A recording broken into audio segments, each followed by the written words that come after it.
Howdy campers, welcome back to Third Pedal. We are all over the Desoto for the foreseeable future. It's been here almost 2 years. The man would like it done. So this week, what we've done so far is, this is a 24-ounce power cup. If you don't have a 24-ounce foam laden power cup, I broke mine. You should get your own. Very, very useful for keeping dirt out of the throttle body. Oh, so what we had to do was the power steering pump can't fit down here because there isn't enough room for that. And I'd already cut out the bottom of that factory bracket, so can't mount it there anyway. Don't have another one of those brackets. I have every other bracket imaginable, but not that one. So this pump is actually off of a 3800, which has the same flow and pressure that the old S10 steering box needs. Also, I needed that's a belt right there. Yep, that's a belt. I needed the belt to not go in front of the throttle body because I want to do something fancy. Maybe a little fancier than we did on the brown pick-em-up truck. But anyway, I wanted some space. So what we did is, using those two big tabs on the LS style water pump, I just simply used a piece of 1/8" steel. Oh, the light's in the way. It's fine. Oh, and now you can't see it because I don't have a light. Light. Okay, so a piece of 1/8" steel. Then on the bottom I just drilled for those two holes that are in the water pump. And then these power steering pumps are threaded essentially all the way through. So I just put 2 bolts through the back and that's done. And just by luck would have it, it's straight. So you got to keep the belts straight this way and that way, a lot more than V belts. Serpentine belts just don't like to be off center.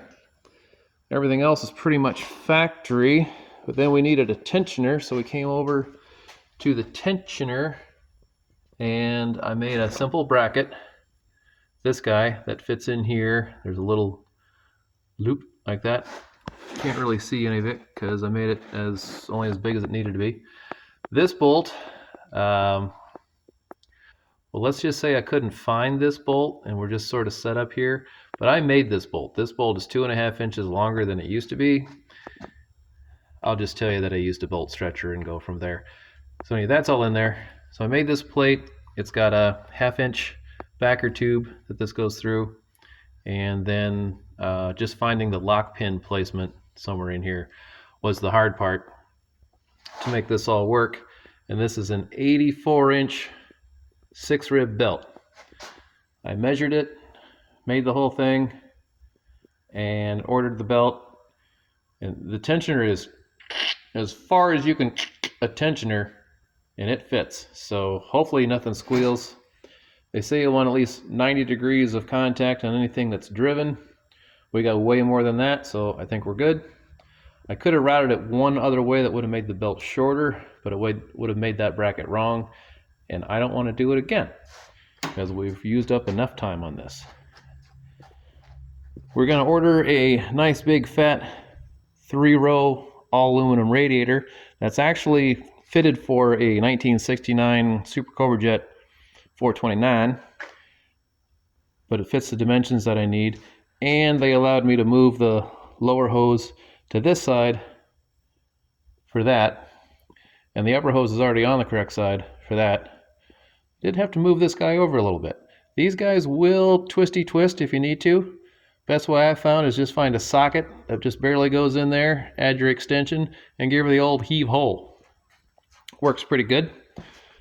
Now, because I don't have those parts, and I have to order the fuel injection system at the same time that I order the missing radiator, we're going to go with Aces again because, well, the guys are just real nice. The system is so easy to put on.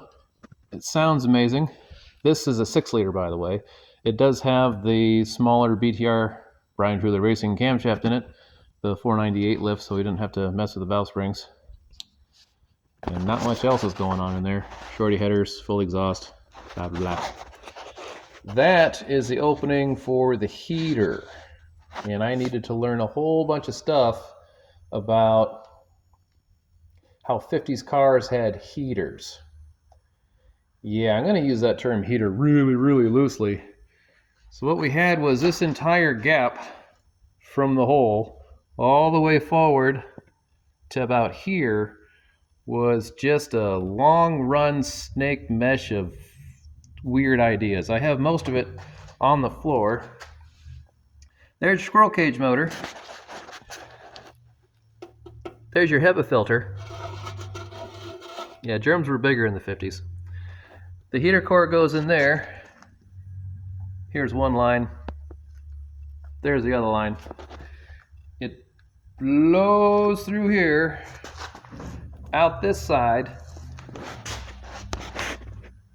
and this guy sits right about here in the channel.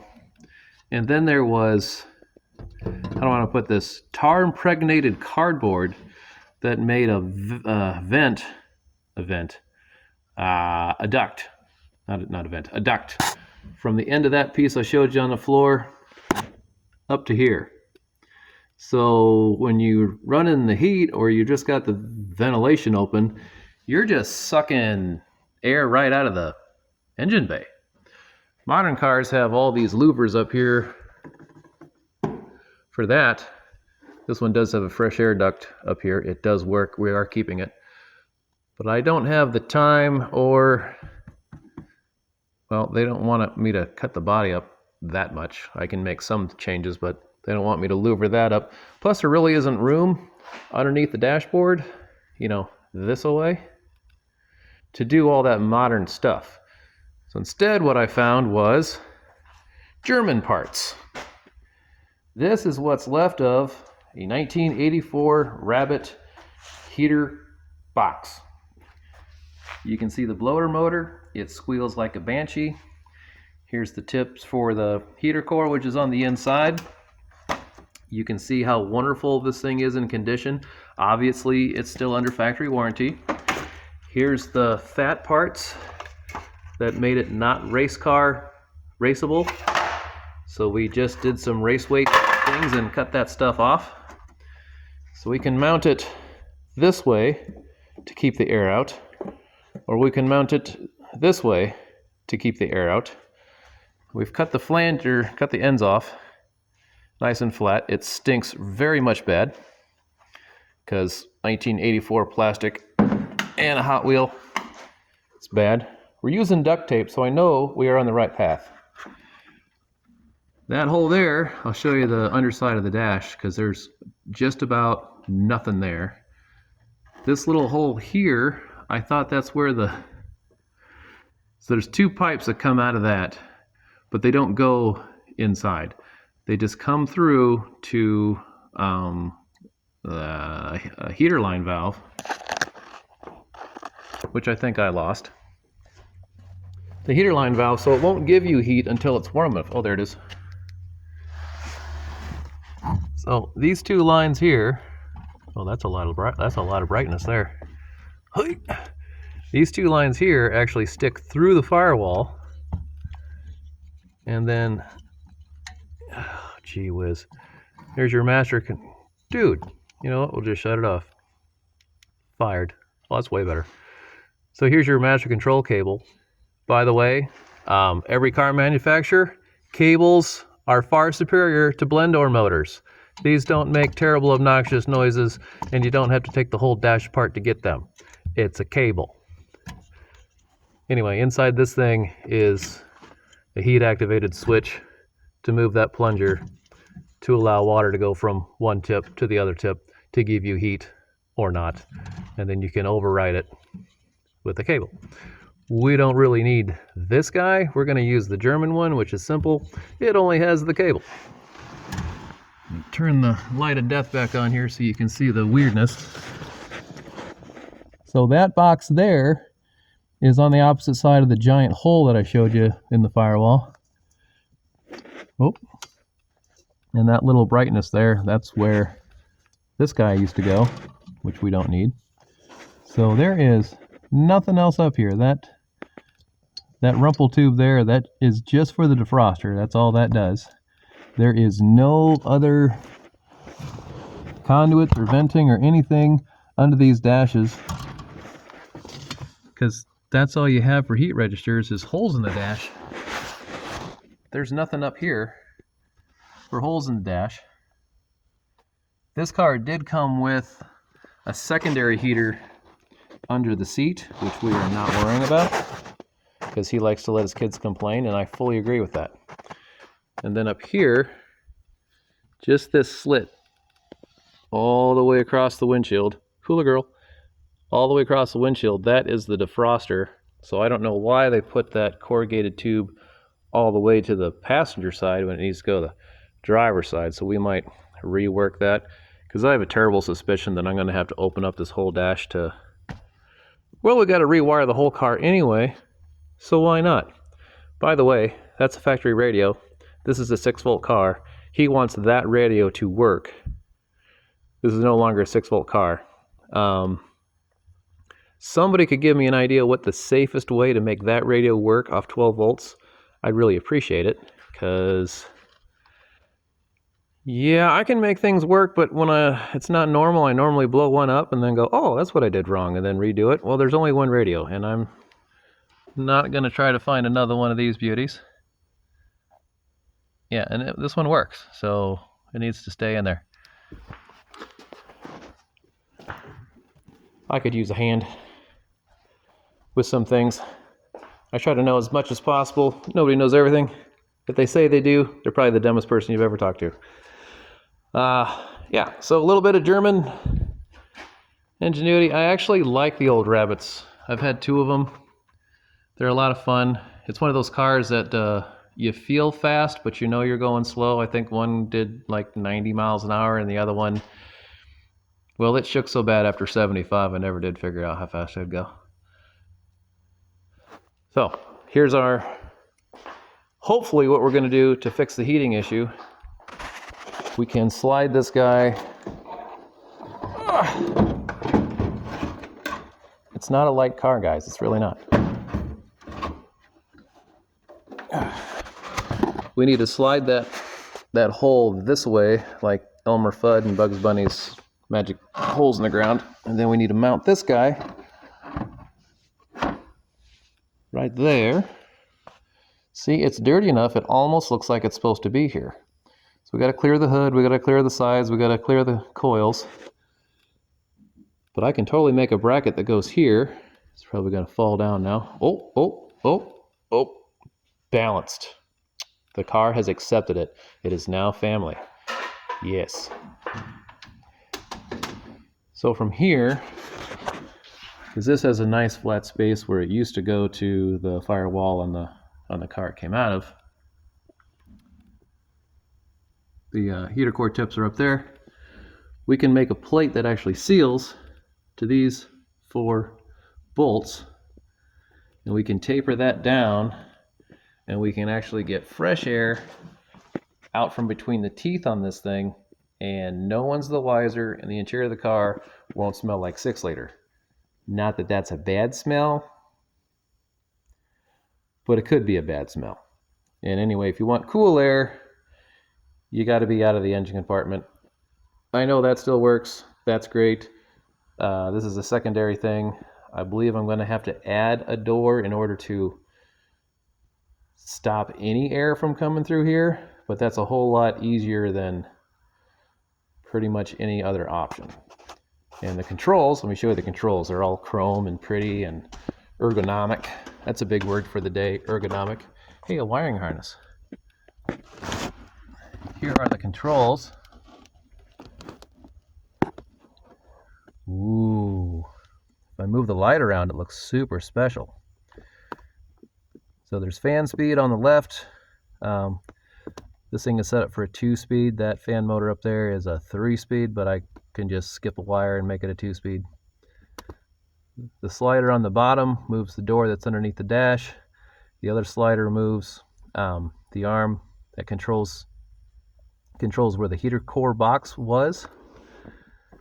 And this one here controls a little door on the firewall to do defrost things or not do defrost things. And that yellow handle down there, that runs the fresh air duct. It's right out there. Don't you love clean windows? I sure wish we had clean windows. And we still have a hula girl. She's older, she's a little stiff, doesn't shake and bake quite as well as, well, younger models. Yeah. So that's where we're at, guys. Lots to do, lots done. There's so much stuff around here, I can't get far enough away from the car to even really look at it. But I think she's pretty badass. And another update is this car was originally supposed to be a Chrysler color, a really, really, really dark purple. Let's just call it not cheap. Yeah. So now that I've moved out to the county, I can have a paint booth. So we're going to make a paint booth and we're going to shoot this car.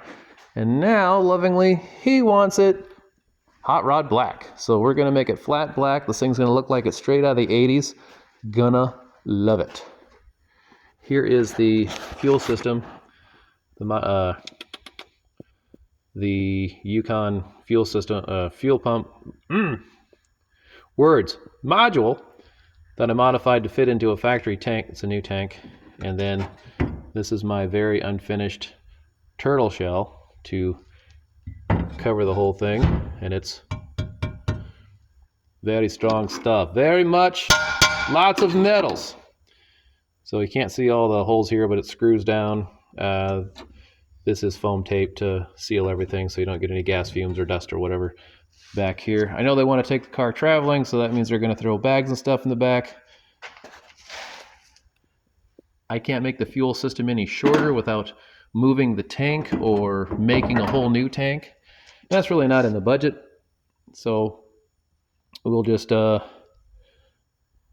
an impervious turtle shell on top of it, and then they can beat on it all they want to, and nothing bad will happen. I know, you saw that radio. Guess what? That one doesn't work. It doesn't count. Yeah. That's where we're at. It's been a long video, 17.5 minutes, and I really, really, really got to get back to work because I got to make German stuff, work with Desoto stuff, and General Motors stuff. Ugh. But man, I love it. So got to slide this hole over to there, bolt it on, make the duct work up the bottom. Spiffy. So hope you guys are having a great day. Oh, by the way, it is 40, and that's a positive number, 40 degrees outside right meow, the first week of February. The snow is melting. It's one of my favorite four-letter words is melt. Melt. And that's happening outside over there right now. It's awesome. It's going to be 50, maybe a little warmer over the next few days. And we finally figured out the final boss master of how the whole shop's going to get set up, because this lift doesn't do anything yet. It's just sitting there with gravity. Because there's the other halfway over there. It's not lined up. I even dropped that thing. If you want loud noises, drop a pillar sometime. Holy buckets. And I broke the reservoir tank. It doesn't hold any oil anymore. I need one of those. They're $40, not a big deal. So anyway, that's going to go way over to the other side of the wall where all the regular boring stuff happens. You can't even see it here because that wall keeps the boring stuff away from this side. I got to do all the boring stuff too. Yeah, so I'm going to move this guy probably Saturday when I have time. I don't even know what that means anymore, have time. I'm awake, I'm just doing stuff. So that's going to go over there. That's going to put that lift towards the door, and then the lift that's already over there is like that, so it'll be a drive-through. So that lift will be the quick change, lube stuff. We do a lot of inspections here and tire rotations. We're getting new tire machines here pretty soon, and all that's going to go over there and be minty. And then where that poor old square body cab is lounging out, this whole area here is going to get cleaned up. All my work tables are going to go there. all the machinery, the welding, everything gets centrally located. Oh, yes, right there. The paint booth is going to go right where the Desoto is right now, and all the stuff we're working on the Desoto goes over there, and most of that stuff actually ends up over here. And this stuff might get thrown away.